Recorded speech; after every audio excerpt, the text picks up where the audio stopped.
Pastor, eu teve um amigo meu que chegou até mim e falou que convidaram ele para ser padrinho. Ele é cristão, né? Evangélico. E convidaram ele para ser padrinho na Igreja Católica, né? Então eu queria saber qual a opinião, né? E como eu posso conversar com ele. Amém. Eu pedi oração para vocês aí, que vocês orem por mim em nome de Jesus. Vamos lá, sua pergunta, Edson. Pastor, Salmo 139:16. O salmista falando ali que Deus escreveu o dias dele no livro da vida e já está determinado. Atos 13:48 vai falar que já está determinado pessoas para a vida eterna. Aí é minha pergunta para vocês me ajudar. Então quer dizer que os salvos já estão determinados por Deus? Essa é a minha curiosidade para vocês me ajudar, amém? Tá certo. Obrigado, Edson. Deus abençoe. Boa recuperação aí, meu irmão. Amém. Boa tarde. Amém. Vamos lá, Pastor Marcelo, o reformado. Vamos lá.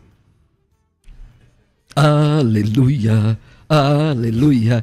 Vamos lá. Deus sabe de todas as coisas antes do fim. É verdade, porque o Cordeiro de Deus foi morto desde a fundação do mundo, conforme Apocalipse, capítulo de número 13 e o verso de número 8. Agora, amado irmão, os calvinistas amam usar esse texto de Atos 13:48, mas a lei da hermenêutica bíblica diz que texto sem contexto vira pretexto para heresia. Então, veja só. Vamos ler a partir do verso 46. Então, Paulo e Barnabé, falando ousadamente, disseram: era necessário pregar a palavra de Deus primeiro a vocês, mas olha o 46. Mas como vocês a rejeitam e se julgam indignos da vida eterna, eis que nos voltamos para os gentios, porque assim o Senhor determinou. Eu coloquei vocês como luz dos gentios, era uma profecia para Israel. Israel falhou nesta missão, a fim de que você seja para a salvação até os confins da terra. Os gentios, ouvindo isso, se alegraram e glorificaram a palavra do Senhor. E creram todos que haviam sido destinados para a vida eterna. Eu quero ir ao texto original. Pastor César, que tem mais habilidade por causa do computador. Aqui, se não me falha a memória, não é priorizo, que é pré-ordenar. Aqui é tagma. Veja, confere para mim, Pastor César, por favor, querido. Nós estamos Atos 13? 13:48, que até eu encontrar aqui pelo meu aplicativo, acho que demora mais por causa da minha internet, né? Então eu preciso explicar esse texto a partir do texto original. É a palavra destinados ali, você fala? Exatamente, veja que não é priorizo aí. É taço. É isso aí, taço é assim, é apontado. A ideia do original é apontar, não é preordenar. Então, é um checkmate aqui no texto calvinistas. Eles amam usar esse texto, mas eles não leem o texto contextualmente. O 46 já resolveria, não é? Olha, que era necessário primeiro pregar a vocês, os judeus, mas vocês rejeitam e se julgam indignos da vida eterna. E então nós nos dirigimos à comunidade gentílica. E é um paradoxo isso, né? Porque Paulo, um rabino formado aos pés de Gamaliel, que era neto de Hillel, o maior rabino da época de Jesus, Deus designar Paulo para os gentios. E Pedro, abre aspas, um homem sem cultura enciclopédica, Deus dirige Pedro a pregar aos judeus. Agora, o texto, quando diz aqui, foram destinados para a vida eterna, não é priorizo, é taços aí, não é? Eu acho que era tetagemoi no texto aí, não sei aí se... eu coloquei só o radical, né? Não vi, entendi. Que é a palavra flexionada. Exatamente, mas a palavra acho que é tetagemenoi aí, que é apontar, não é pré-ordenar, é designar e apontar e nunca pré-ordenar. Então, é um checkmate na teologia calvinista usar esse texto que as pessoas são pré-ordenadas para a vida eterna, são apontadas, designadas por causa da rejeição dos judeus no verso 46. Alô? Quem fala? É Iraquitã, Pastor César. Iraquitã, fala de onde mesmo, meu irmão? De São Paulo, aclimação, tudo bem? Bem-vindo mais uma vez, graças a Deus, tudo bem. Pois não, meu irmão? Melhoras pro senhor aí, viu? Obrigado. Pastor César, seria rapidamente, tá bom? Três perguntas que chegou até mim e eu fiquei sem saber responder. Olha, ou é rapidamente ou são 3 perguntas. As duas coisas estão... Mas vamos lá, primeira. Então, bora lá. Pastor, eu teve um amigo meu que chegou até mim e falou que convidaram ele para ser padrinho. Ele é cristão, né? Evangélico, e convidaram ele para ser padrinho na Igreja Católica, né? Então eu queria saber qual a opinião, né? E como eu posso conversar com ele. A segunda seria a respeito de um caso que uma mulher chegou até mim, ela veio da Colômbia, e o que acontece? Eu vou encurtar a história dela, enfim, ela está aqui no Brasil agora, e o marido dela e o filho dela estão em outro lugar, mas ela precisou casar. Quando ela estava com o marido, eles são separados, ela não era casada, mas ela precisou casar com o marido depois de divorciar, depois de ser separada, para ele poder ficar no país onde ele está com o filho dele, né? E ela perguntou para mim, como funciona? Eu estou em adultério, eu não estou... Hoje ela tem uma nova pessoa, e ela perguntou, eu estou em adultério ou não estou em adultério, né? Então essa seria a segunda pergunta. Deu para entender? Peraí, a segunda eu não entendi. Ficou meio confusa essa história. Vamos de novo, como é que é? Começa de novo, meu filho. O que acontece? Ela é divorciada? O que acontece? Ela chegou até mim, ela tinha um marido, né? Ela não era casada, e eles tiveram filhos, sem ser casados no papel, certo, né? E o que acontece? Depois que ela se separou, né? Não estava mais junto com ele, ela precisou casar com ele para que ele pudesse ter uma cidadania em algum lugar que ele estava aí, né? Para poder ficar com o filho dela. Então, assim, ela casou no papel depois de ter separado, entendeu? E hoje ela tem uma nova pessoa.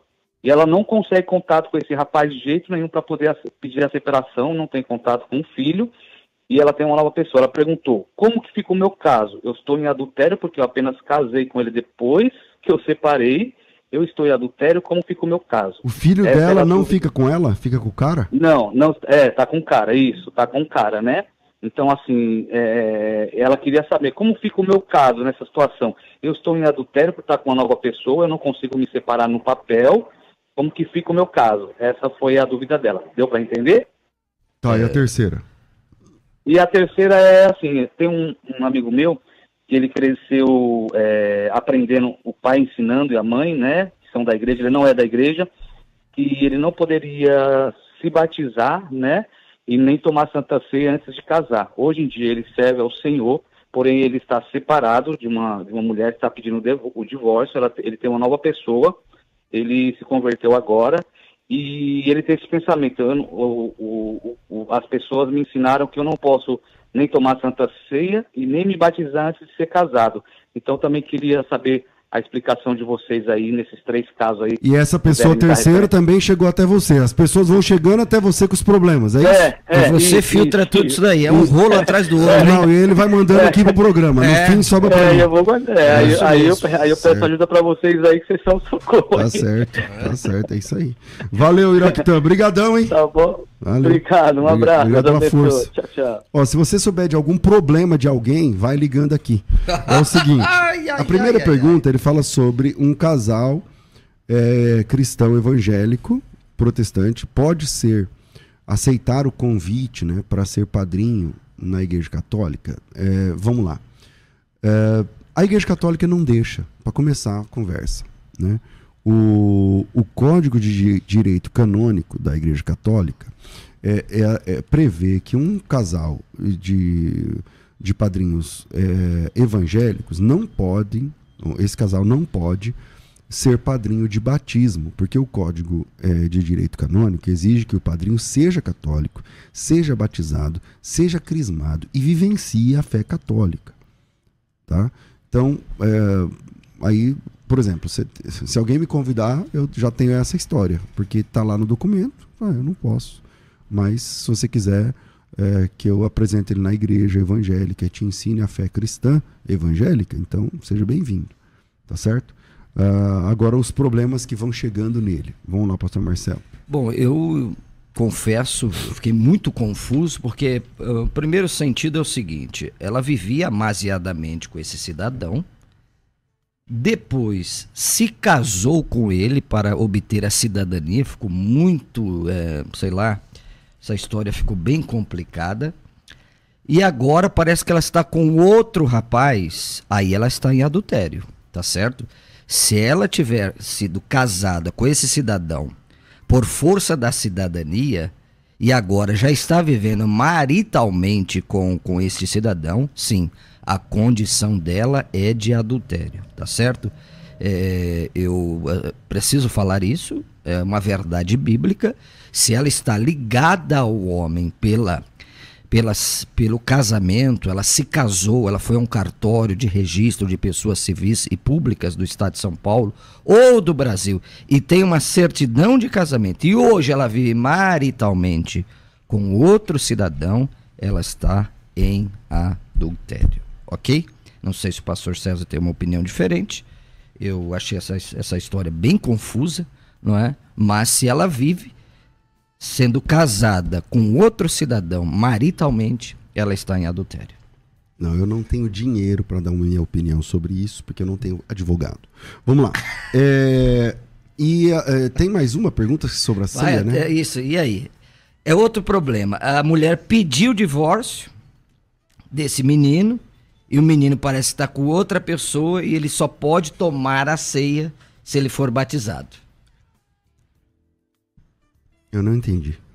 É um rolo